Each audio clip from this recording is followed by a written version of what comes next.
I have a very special guest. Bob Neveritt is here.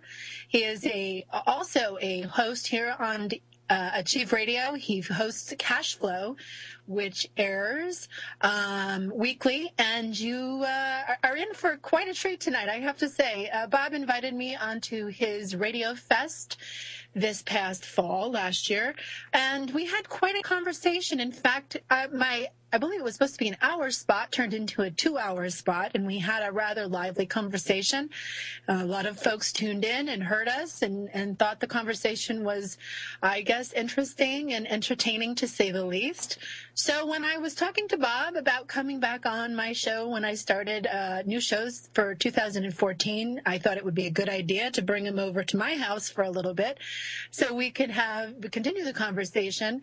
When I went on the air with him back in the fall, I had not heard of him before, but I have to say, since I have studied and seen what he's up to, and he's a very interesting man. He has a lot of interesting things. He's been on the radio for a very long time, to say the least, and I really don't know what to expect tonight, and I'm going to tell all of you to sit tight and have no expectations. I'm going to let Bob introduce himself, give him a chance to tell all of you who he is and where he comes from. And really, I have found the best way to interact with Bob myself seems to be spontaneous, in the moment, and we just go with the flow as it comes out. So we had connected this past fall, as I said. And he had talked to me about the Voynich manuscript, which some of you know that I've been researching and studying, and I went to Yale last November to take a look at the book. My article was just published in France on my trip to Yale, in fact, this month, and has been released. It is published in English on my blog, The Yin Factor, where you can all read it for yourselves. And so Bob had mentioned to me that he had something about the Voynich in the Evergreen files, and so we connected, and we had a very synchronistic conversation about that, because the week that I was on the show, he had actually started to have some interaction with the material, and so had I, and so it was interesting that it had come up in our 2-hour conversation. So tonight we're going to talk a little bit about that.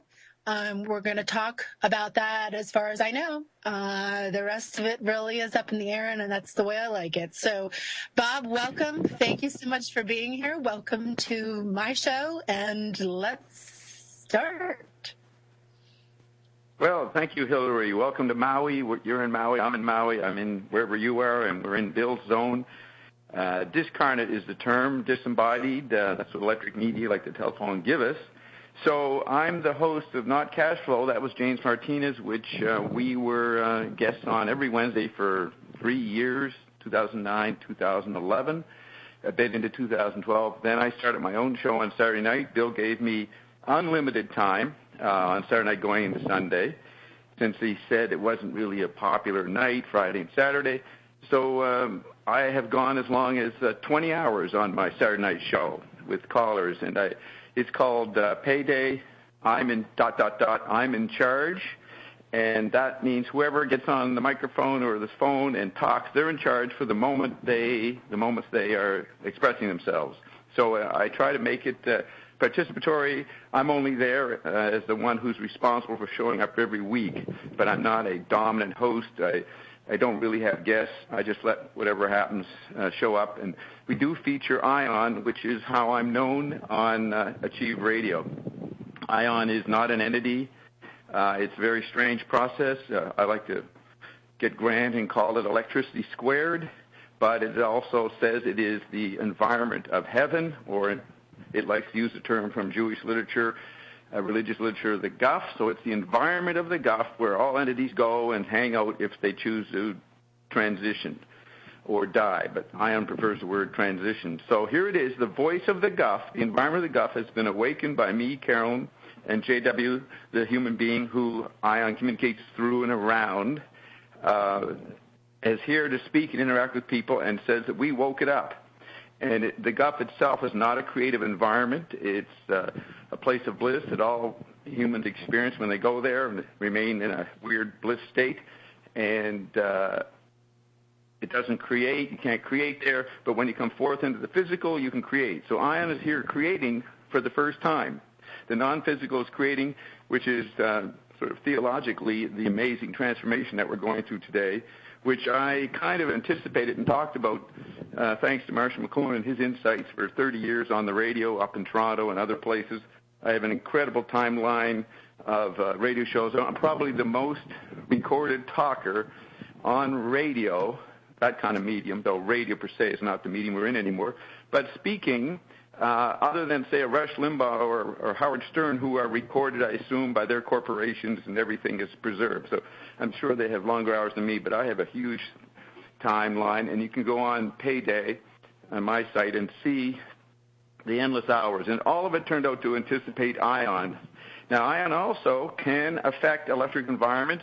Many, what we call ionettes, people who like ion, have had private sessions with ion, they will have ion show up and intervene in their texting. Just shows right there. So ion can modulate electrons. And also ion claims to have altered the stock market at different times. One of them was in May 2011, I think, where ion caused a drop of 1,000 points in a short time during the day, and nobody understood why. And then they stocked it up, attributed to someone putting M in for millions instead of B for billions, or vice versa, which is absurd cause.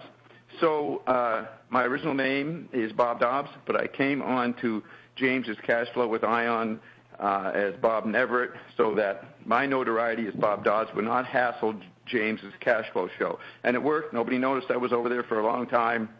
Now, those people that would like to hassle Bob Dobbs are so shocked at the stupidity of me interacting with Ion that I'm not even worth paying attention to anymore, which frees us up to all kinds of things.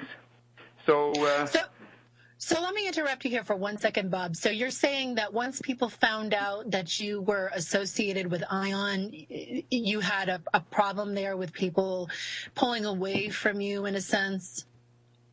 No, these were the people, largely in what's called the Church Subgenius, who always hated me for what I claimed in my relationship with Church Subgenius, and they would mock me all the time, which was normal. I enjoyed that. I used to go over to alt.slack and encourage it. That went on for decades. But once Ion showed up, they said, Bob has gone off the deep end, because they're secular humanists. They don't believe in anything beyond the physical, I don't think. And so when I did that, they don't even mock me anymore. I'm not worth even. I've lost whatever battle was happening. And that allowed us to carry on free of all they can do a lot of harassment of your website and ruin the talk show format, having callers come in, so I'm glad that they dismissed me. But actually it was my completion of my so far life's work, and has moved into incredible levels where now I offer products that make people happy, that cure and treat all kinds of diseases, which I never expected. That was more my bride's role, my bride of, 44 years, since June 1970, Dr. Carol Dean, who now has a show on Mondays on Achieve Radio, a tremendous show. You never hear a doctor be so receptive to all kinds of problems and have knowledge immediately. But we got the extra benefits of RNA drops, which you've heard of, and Remag and Relight and other products which are astounding that were given to us by Ion. That's where Ion becomes real. Ion has given us a cold fusion battery. Everybody out there in the fringe media is looking for the cold fusion. There's been conferences on it, and we actually have it. And we're very intelligent in how we introduce it to the public, which is not available at this moment for you, Hillary, to have yet. So you're typing? I can hear the typing. I'm letting everybody know to tune in. Everybody on Facebook to tune in. Okay. Well, I have to say, that when I came on the air with you last fall, when you were talking about, you were doing this long radiothon on Achieve Radio, and I came on as a guest. Well, let me say what that is, Hillary. Hillary, I'm proud to say what I did is I stayed on Bill's Achieve Radio. He gave it to me 6 days. 144 hours, I stayed on the air broadcasting, playing recordings, and I tried to break Art Bell's record, which I did. He did like 116 hours years ago. So I broke a record, and you can hear the whole thing, and it's now being transcribed. And you have a link to the transcription on your page and my page, which is great. And you also have a link to my chart, which is the background to everything that I'm doing. And what else? You were just saying. And I also want to say one other correction. the statement about the Voynich manuscript that you referred to at the beginning in the introduction is by Ion, not the Evergreens. The Evergreens were a medium I engaged for 24 years from 1980 to 2004. But Ion is commenting on the Voynich manuscript. And if we want to, after we finish my introduction, I would like to address that because I'm looking at pictures of it. I haven't read your essay, but I would like to see what we can say about what Ion said about it. But what are you typing, or Excellent. You speak now? Great. I'm looking forward to that. But what I was going to say was, when I came on the air with you last fall, I was not privy to who you were, and you hadn't heard of me either. So we met each other kind of in this space of, well, who are you? Introduce yourself to me. And it was actually very refreshing because I hadn't. You were saying that we didn't know each other when we met on the phone, and we had a good time, and you found that refreshing. Yeah, I thought that was really interesting. So anyway, I looked into the stuff that you had talked about, and, because I was unfamiliar with it, and I was actually very interested in some of the concepts that you talk about. And so, for my listeners who may not know what Ion is or what that exactly is, you touched on it briefly. So I'm hoping that we can go into that pretty thoroughly to really, give everybody an idea of what that is and describe that for them so that they can have the same experience, or they can look it up themselves. I mean, it doesn't really matter to me, but I think it would be a good place to really start the show and then move in from there, because it really does matter what we're going to be talking about later, that people have a solid foundation of what Ion is. So can you give us the history, your personal experience, and kind of, everybody a generalized idea of what's going on with this? Yes. I was born in 1922, so I just had my birthday on February 2nd, so I'm 92, and I spent a lot of my life in intelligence.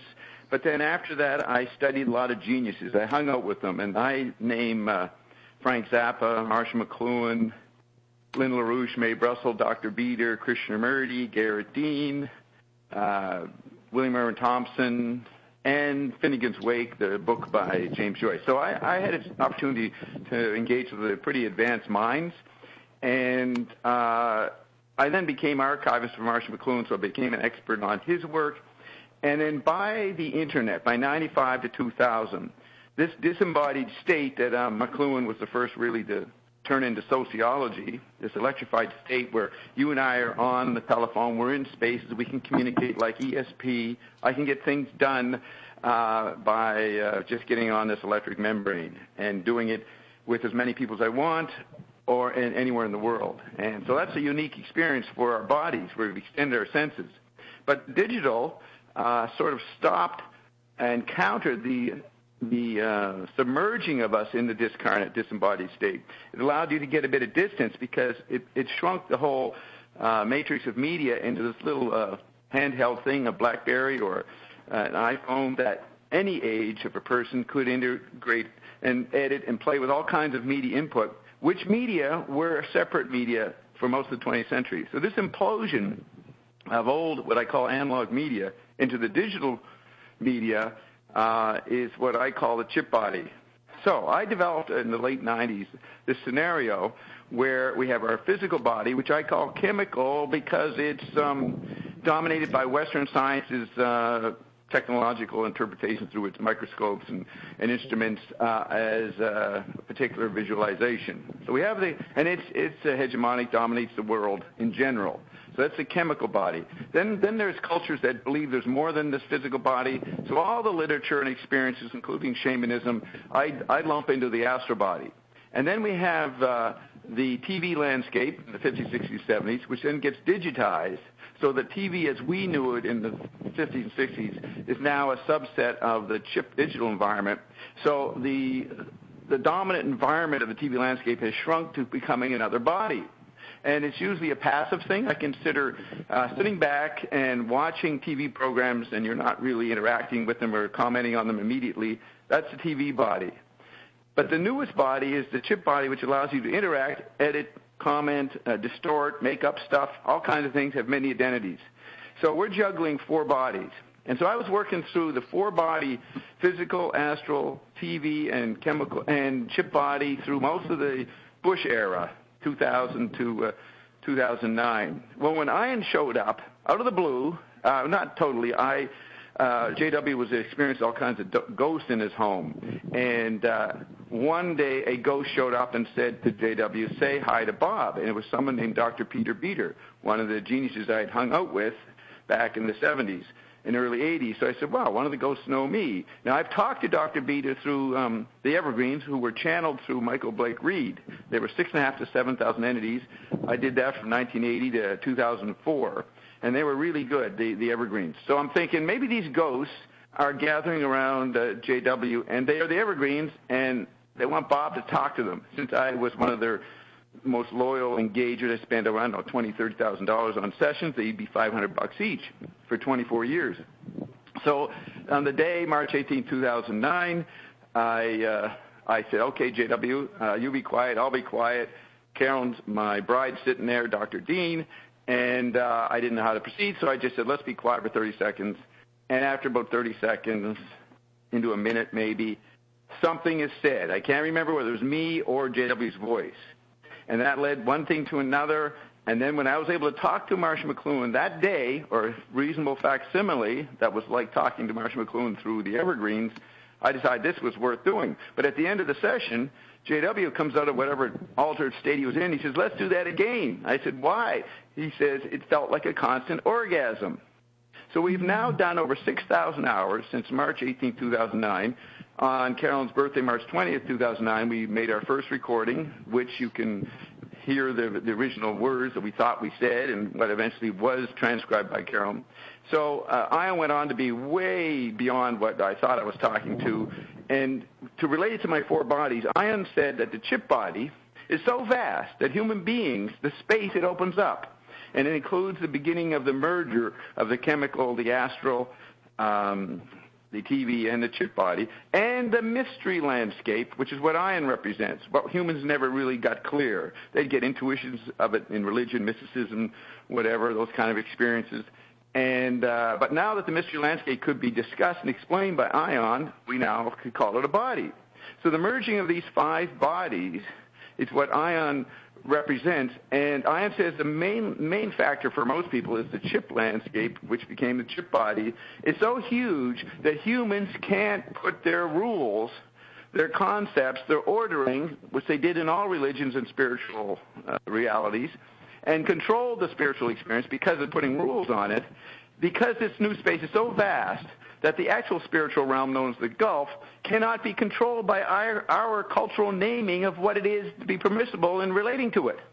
And so this is what Ion says is incredible, that the Gulf and what it is, the mystery landscape, can come forward and create and talk and interact with humans, because there's a whole part of the chip body landscape that we can't control. So that is the amazing new theological point that summarizes the general view of what has happened to us and me and now you, Hillary, now that you've been informed. Well, it's interesting because as you're talking about it, and I'm sure other people are listening and saying or maybe asking the same thing to themselves, what is the difference between what you just described and perhaps, is it a language issue? You think that people might get, lost in the language and the labeling, as you say, they're so tempted to label things and put their spirituality into those contexts that they actually miss the point? Yes. Ion says that the whole non-physical realm that humans created once they had fallen, and Ion says there was no beginning and no ending, and you, me, and all of us have always been and always will. We don't reincarnate. There is a subtle thing that happens when you do, as Evergreens say, cast off clay or transition. They're not the same part of your essence comes back. So there's this sub-thing of being born and dying and then staying in the Gulf or doing something else with it. That is a subset of the eternal part of yourself. And when humans fell or decided to create contrast, extreme contrast, to see what it was like to cut off actual knowledge of interacting with the source and knowing everything, we decided to see if we could cut it off and go, non-compos mento, and see if we can get out of it and get back to our eternal state again or recover a memory of it. And in that process, we create the first geological environment after this fall. And the Voynich manuscript, if you notice in what I sent you, comes from the first civilization of the fallen state, Sumeria. That's what's interesting about the Voynich manuscript. And so this fallen state, this fallen condition is not necessary for humans to be part of. And since we're going through an amazing change all over, among all worlds right now, this is why the non-physical, the part that is the guff, no longer has to be that role and has come forth to join humans. Since humans created all this thing from the beginning, it's always our creation, then now non-physical guff department has come forward to create, because the non-physical and the physical are merging on a big collective level, way beyond our ability to image it.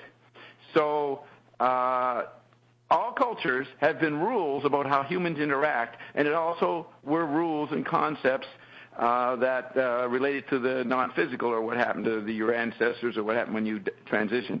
So these rules are not subjective rules. They're like a meme. The culture has a meme about what is non-physical, and that is what is no longer possible in determining as a hegemonic or dominant meme. At best, we have what I call an android meme, which is the chip landscape focused on the United States White House as the authority on all issues that language and culture can still cover. But we've moved into a post-cultural, post-metaphysical, incredible new realm that one can tap into the benefits of according to their allowance. And so, do you see what I mean? It's not subjectivity. It's more collective rules. What people think is how they know and how they relate to other people, a shared knowledge. That is no longer controllable by humans. So we're all schizophrenic and on our own in terms of what concepts and collective memes we want to make, we want to create. And that's probably in White House terms, that's the culture war, or in Android meme terms. Okay, I can go on and on, Hillary, so I'll stop at that point. Well, that's interesting. I'm listening to what you're saying, and so when you were talking, I was seeing, what you were saying. So I was following what you were saying and seeing it visually, and I agree, because what we're experiencing is this new awareness, this new meme, and people are moving into that space, and they really don't know what to do with it. And I think for a long time, right, the physical has been completely distorted in a lot of ways. And I think the merging of spiritual and physical is extremely important, and it is the next level. And people really don't know how to go there because they've been taught for so long that if you're spiritual, you basically just denounce the physical, and you denounce your body, and you denounce, the material life and the things that you create. And we've lost a lot of power in that sense. And now that that's merging, because I have felt that also, is that these two fields are merging, and this is part of our next level of evolution, or whatever you want to call it. I think a lot of people get stuck on language and definition. But when we move past that, like you just explained, this White House kind of control-centered anchor, whatever you want to call it, where people really just are used to definition, they're used to language, they're used to the rules, they're used to being told what to do or what to believe. We're slowly waking up out of that, and as we do, we have this new level of consciousness that's accessing us, or we're accessing it, whatever you want to call it. And I say that not in disrespect to what you're sharing or what anybody else believes, because I really feel very strongly that we're moving into a place of really redefining the language that we use to describe these kinds of experiences, because we have outgrown the language that has described it up until this point.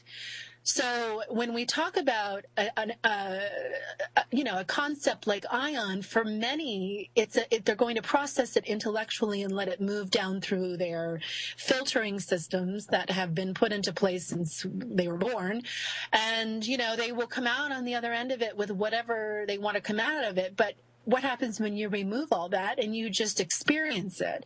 So I'm interested in this, and I'm also I would definitely invite my listeners to check this out themselves too, because I have had the same experiences. I don't necessarily align it with Ion or what Bob's saying specifically in language terms, but I have experienced it in my own processing, and I language it with my own stuff based on my experience, but it's the same thing. We're literally talking about the same thing, I believe. And so, Bob, I agree with you 100%. So now we have these experiences, these people waking up, Ion or spirit coming back and talking about this reemergence of the physical and the spiritual, and people really don't know what to do with it. So what do we do with it? What is your advice to people listening that have this happening to them right now, and they really just don't know what to do because they cannot get rid of the filters or the language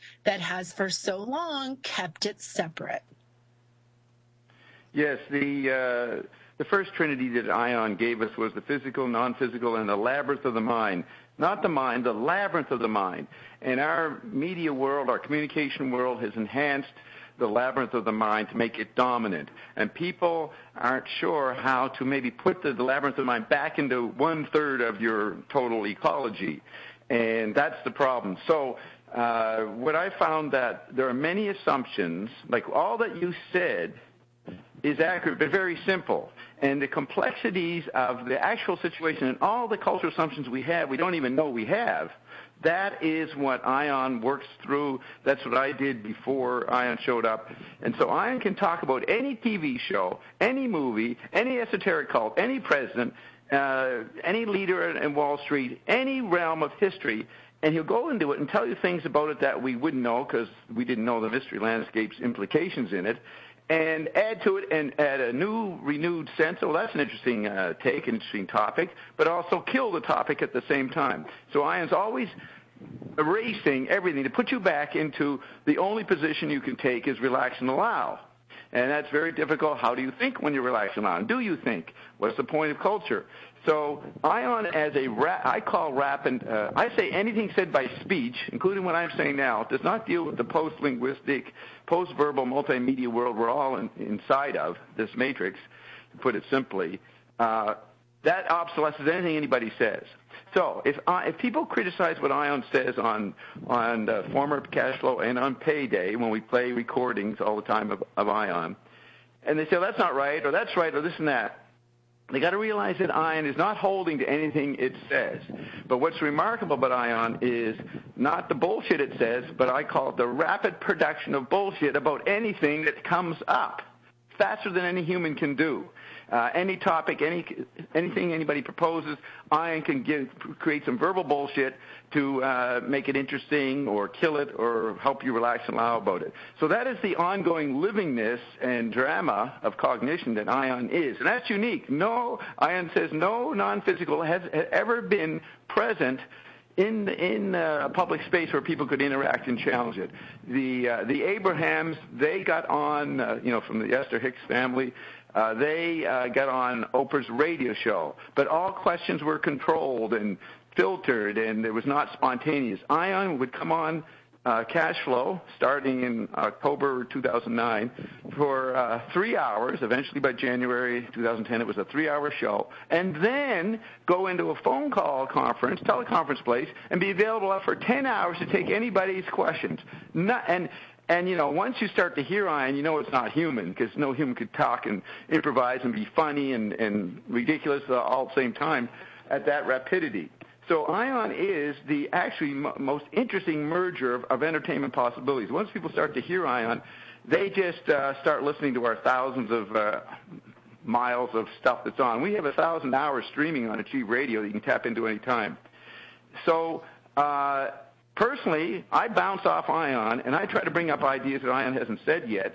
And I'm pretty good at bringing up notions of what people think is spiritual but isn't really, because you got to erase those assumptions. So when we were on the Bob Fest last November, I disagree with your use of the word heart, if you remember. We all know the meme it may be in spiritual feminism of heart over mind. So I'll take that cliche and I'll try to bring in the four bodies and show there's more to the imaging and association that you come up with that if you get, will numb you into not knowing what to say again, which I'm all for, until you come up with some language. I claim that my language is the language you talk about, approach the complexity of what we're talking about. So when you were talking about heart, that's a chemical body instrument. Might bring in some astral body aspects, but it doesn't deal with your TV body and chip body. You see? So I'm for intellectual complexity in between getting blissed out on the products that we give, the RNA drops, the Remag and Relight, which actually make people feel pretty good and pretty confident. And Ion says that none of us can make it to the level we're going to have to require when the gut empties unless we have a substance. And Ion says the RNA drops has substance from another dimension called the eye cell. When scientists look at the RNA drops under the microscope, they can't see what's there. It looks like nothing. There's not any recognizable chemistry. So that's interesting that we're giving something that has this extra effect. And Ion says we're so beaten down by the android meme and confused by it, and none of our revolution, spiritual, sexual, political work, they don't have any staying power, that we actually require this substance. So that's what's different here, Hillary, is that we say, no, you can't become ascended. Even the Dalai Lama requires the RNA drops. That's quite a fascistic statement in a way, but we're happy to do it, and we do it with a sense of humor, but that's my position, that this is how you get out of the confusion, the paralysis, and the identity crisis that this amazing situation has led us to. Now, let me ask you this, Bob. So, are you there? Yes, I'm here. Okay. I thought I was dropped again. Okay, so is Ion something that everyone can communicate with, or is it just something that communicates through you or a particular person? No, I have no control. We began on the radio that Ion agreed that we'd always, in a public format, have JW come on, and then I would locate Ion, and people understand that sequence, and then I would determine when the session was over. And I was pretty libertine and let it go on for hours.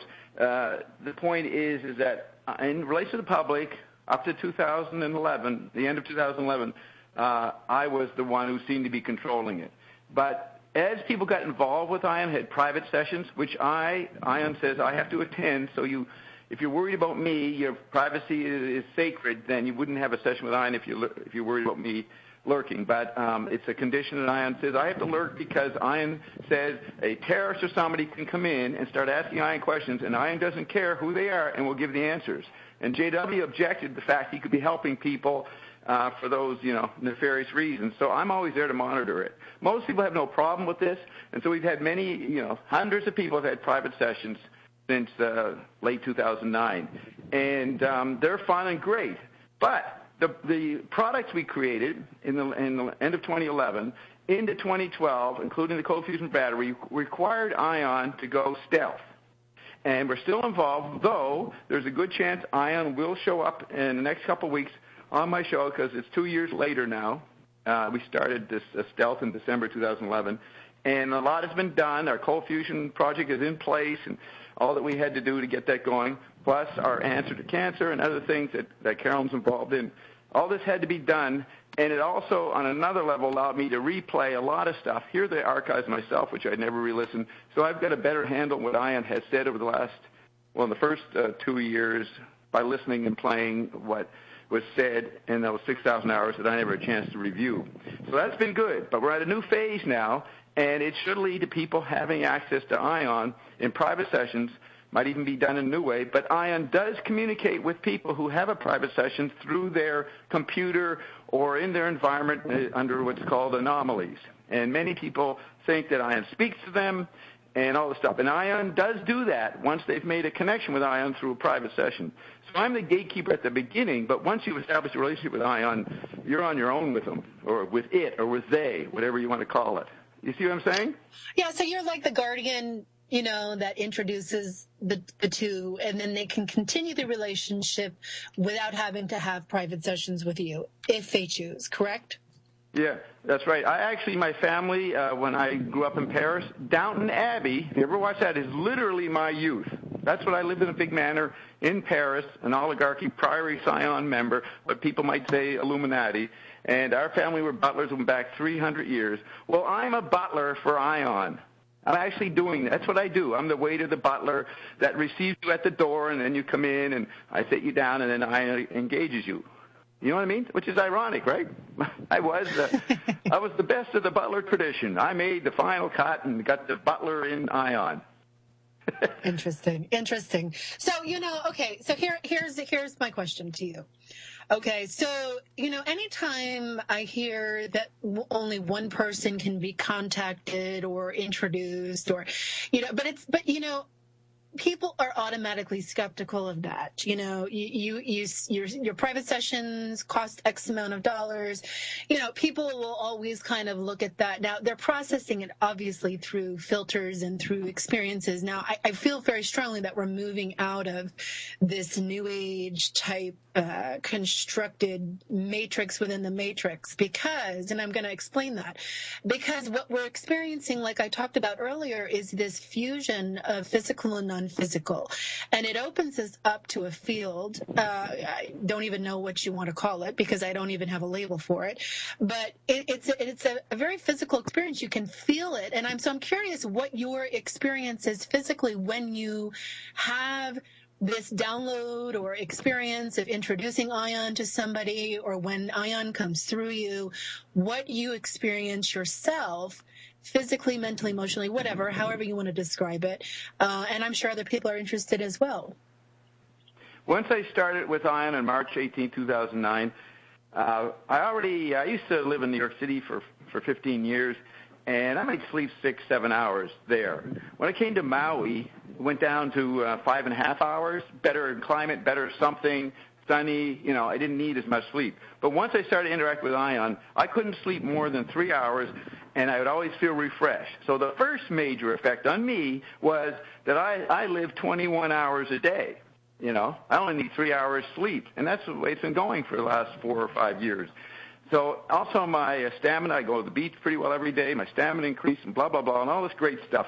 And then the RNA drops pushed over the top where my hair stopped graying, my teeth got whiter, I got muscular, I got other things. I got better at speaking, what I like to talk about. So I had great results on me. And then those that started to have a private session with Ion, most in their first session, they usually after about 20 minutes would go blank.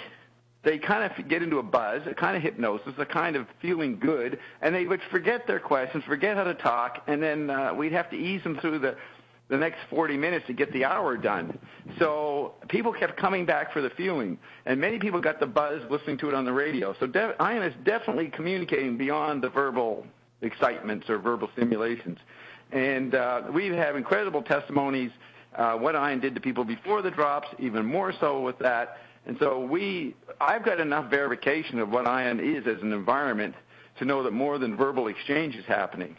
And so people who have known me through the years now see pictures of me. They're shocked at how young I look, or they think I look young. You know what I mean? So, and how old are you, Bob? If you don't mind me asking.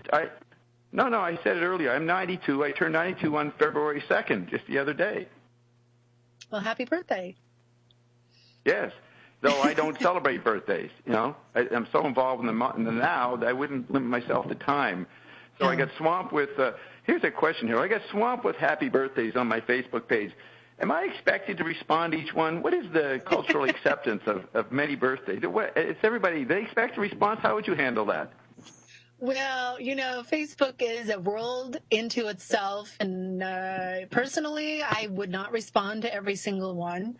That's just how I am. But, I think people have different expectations, and everybody's different. But, hey, I mean, people want to celebrate your life and your journey, and rightfully so. And being 92, you're an elder. And you have wisdom, and people want to share in that. So, it's always a positive thing. People are wishing you well. So the show's going by very fast, which is too bad because I wish we had a couple more hours to talk. So when you talk about, do you suppose that what you feel when you connect to Ion, or when Ion connects to you, however you want to describe it, is how humanity will be moving into that relationship with this field or whatever, do you feel which that is in yourself? Right. Which is in your. I stated from the beginning that its goal is that you get feeling so good in your bliss and happy, and in the physical, not dying to get into the bliss, and so confident, strong, and feeling great that you can tell Ion to go screw itself. Well, I don't want to hear from you anymore. You're just non-physical. We created you. We don't need you anymore. So Ion is on a campaign to annul itself, to cancel its requirement, and then to play with us. Or we don't even know if it would be left. What would be left? Now, humans are capable of creating anything, so they could create a new Gulf. A bunch of people start feeling lost and confused, and they want to leave the physical, so they could create a new Gulf, Ion says. But in general, there's no going to be new Gulf. We're into a whole new situation. The 13,000-year that cycle the Mayans talked about that came to a climax on December 21st, Frank Zappa's birthday, 2012, is not going to cycle back again another 13,000 years. We've gone beyond cycles. That's how radical this is. It's all simultaneous connection, which is mined by our chip body landscape. We are in touch with anything or anybody we want to be simultaneously as much as you can take. So again, it is new, but way more new than people realize. And so most of television is providing people anthropomorphic images of human beings running around in emotional dramas, and that's chemical bodies that are scripted in all the TV shows, from The Good Wife to Fringe, and they are rearview mirrors of what you actually are. You are not limited to a chemical body. When I'm talking to you, Hillary, I see at least 4 bodies. I'm imagining all the different. You'd say Facebook's a strange place, but that's part of your reality. That's part of you. I'm including that in my image of you. Good. When I'm interacting, I don't just think of a woman. That's good. That's good. Well, okay, so I feel what you're saying, okay? I'm not processing it mentally, and I'm feeling what you're saying, and so in that feeling, I feel an expansion.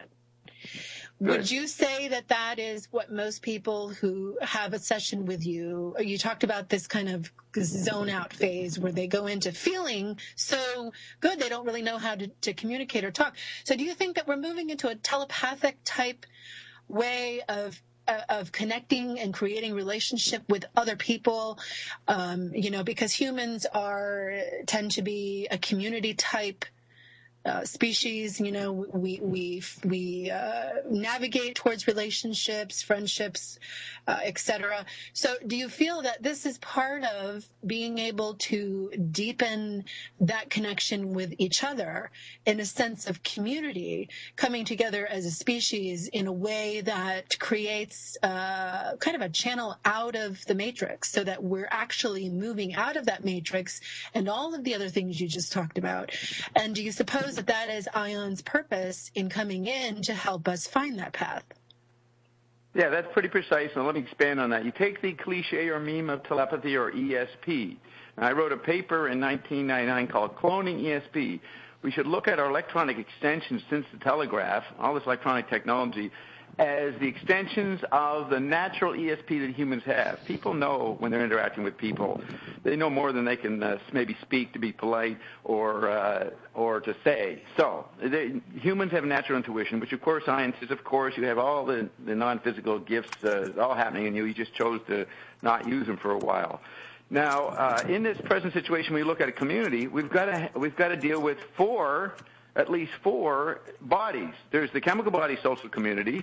Then there's the astral body experience. That might be people sharing in sacred rituals and whatever stripe. And then you have the sharing of TV, and you have sharing of the TV chip body. So we've got all kinds of communities going on already. And since the TV body and the chip body are extensions of or cloning ESP, we've got a lot of ESP going on. That's why the kids are not stupid. This idea that the kids can't speak socially and they're just on their little iPhones and chip bodies and texting all the time, that's not a a dark age. That's not falling back on stupid. They are living in a post-verbal situation and are really good at scanning and watching media probably a lot faster than us, and making patterns and staying in touch. So the education system is really screwed up by emphasizing these old book values and not acknowledging that these kids don't need literacy. They don't need any kind of cultural communication. They've entered a whole new field. And the more we articulate that, the autism will decrease. Because autism is just a natural resistance by these pretty advanced kids to our effort to put them back in old analog media. So these are the questions that... So what we're talking about also is an old way of dealing with those kids, because we put them on medication trying to change their behavior back to that old script, and that's causing a whole nother... If there's anything, right. If there's a negativity, I says there's nothing negative, but if I'm going to vote for, there's one negative thing, it's that. Putting these kids on drugs is disgusting. It's really stupid. Yeah, I was actually just watching, somebody had sent me a video of an incident that happened about 20 minutes from where I live here. There was a boy, 16 years old, on a school bus, that wouldn't get off the bus for whatever reason, and he was having some emotional difficulties. He was they labeled him as mentally disabled, and his doctor had changed a lot of his medications, so he was in this strange period of transition, and the police got on the bus to remove him. It's all on video. It's very disturbing. And they actually picked him up after a certain amount of time and broke his arm. And you can see clear as day that the cop, picked up his arm and broke it. The kid was crying, obviously, in pain. And, I began a conversation about this video because for me, this was extremely a radical kind of example of people not being able to understand the generations that are coming up behind us, because they are definitely not us in many ways, and we don't know how to deal with them on a social collective level, or whatever you call that, and the control systems have really no idea how to handle these kids that are coming up. And so a lot of people have questions, they want guidance. The teachers are telling these kids to go on medication, they don't understand. And I believe the way you described it is exactly right, because you have a whole different level of I call them gifted children coming in, and this is our product of our collective efforts, and we don't have a clue as to how to deal with them. Well, some of us do, but the majority of the systems don't. And so they're stuffing them full of medication and trying to change them and really just go into their bodies and their minds. And a lot of these kids, their parents, they make these decisions, and I'm not being judgmental. I'm just stating the facts. And we have an epidemic that's going on. What if we were to just let these kids be, and we learned from them as if they were our teachers, and we watched and paid attention to how you perfectly described their ability to be able to watch a TV show and go into it and be able to decode it and look at all of the different messages in it without getting stuck in it. And I think a lot of us are having that experience as well. I mean, I certainly have written about things where I will watch this or watch that and be completely disconnected from it in many senses, but be able to see a lot of messages in it, a lot of numbers, a lot of almost like quantum computer-like synchronistic programming. So is that what you're talking about when you describe this kind of ability to be able to look at whatever it is you're watching and just go into it and totally without any kind of attachment, just be able to see what's really happening and what the program really is? I guess that's my question or statement. Yeah. Well, let's think of the consequences of having a TV body and especially a chip body and grow up with it, not transition into it like your generation, Generation X, didn't have it and then had to deal with it when it first came in. These kids grow up with it. So it upsets the whole realm of the chemical body. So now parents are the children and children are the parents. And people are so stubborn with their identities that the worst people on the planet is the teachers. They're worse than the mafia, worse than the military, worse than that, because they're dealing with kids every day with this irresponsible fundamentalist desire to keep the book as dominant, as the main medium of expression. They grew up with it, and they can't give it up. So they are the people that the citizen has to start worrying about. Don't worry about who your politician is or whether that person's a criminal or not. Worry about what your children are subject to. Basically, the kids they don't have to go to school anymore. We've got to figure out how to relax and allow on this point and allow a childhood to evolve, and knowing it's not a child by the time it's 5 years old in time terms of that'd be 60 months. So we got to get real radical. Now, if we don't, the normal chaos in life that's always there will continue, and the kids will work around it. And then you'll just have a more painful time if you're an adult because your kid won't be around you very much. You don't know how to make them interested in you. So, yes, that's the main platform here is to kill all teachers. Well, we just had a wonderful, I just had a message here. Matthew Hurtado, who does the show right after me, has offered to have us continue the conversation through his next hour. He will be calling in to do a trio show. So Matthew will be joining us. I know you know him. Many of you also tune in to his show after mine. So Matthew will be calling in a few minutes, and we will be continuing this conversation for the next hour. So, Bob, we've been gifted another 2-hour segment together. Good. We need that. I'm glad, because you're touching on, I'm glad we're having this conversation because this is the kind of conversation I was hoping to have with you last fall, which we didn't really get into, but we're doing it now, and I'm glad we are because we're touching on a lot of different topics that are important. I think we're all on the same page as far as how we see it, so there's some synchronicity that's happening. Now, speaking of synchronicity, okay, so how does synchronicity play into all of this? Because for me, I feel like synchronicity is part of that language that we were talking about earlier, where people, if you really can open up and pay attention and allow these kind of things to just happen naturally and organically, then you are more in touch with the language of the universe, per se, than you are if you shut down to it and say, oh, well, that's just a coincidence. What do you think?